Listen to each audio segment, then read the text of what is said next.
Bonjour, donc poursuivons avec les activités pédagogiques.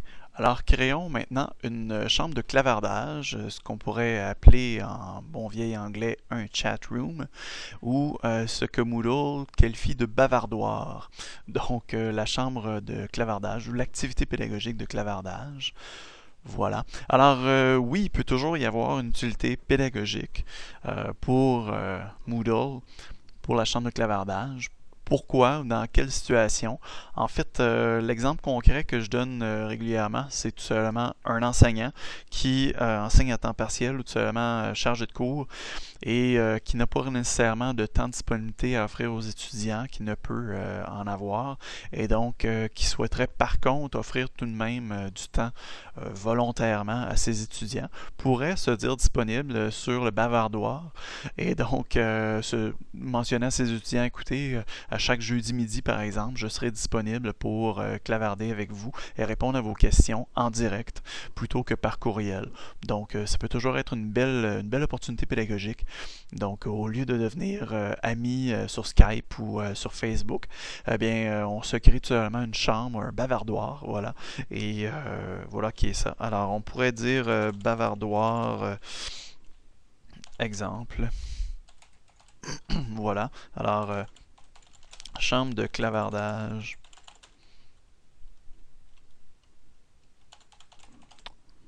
Voilà.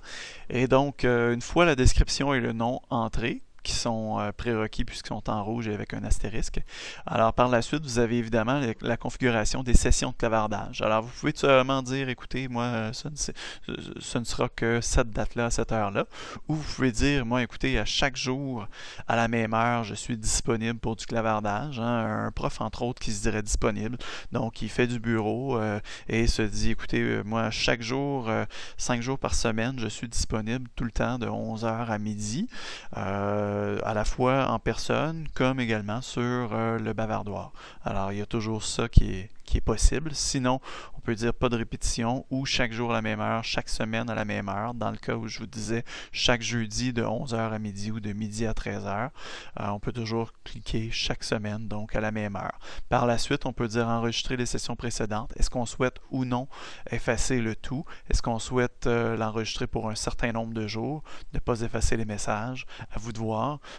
Et est-ce que tout le monde peut consulter les sessions précédentes? Là, ça, c'est à vous de voir. Vous pouvez toujours préciser avec eux.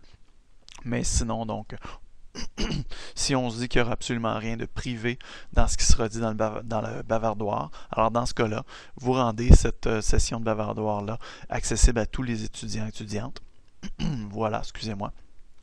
Et par la suite, vous pouvez également, comme je vous le dis toujours, configurer les réglages courants, à savoir rendre accessible ou non visible. Par la suite, donc gérer les groupes, etc. et restreindre la disponibilité également. Une fois que c'est fait, on enregistre et on affiche et votre bavardoir, votre séance de clavardage est disponible.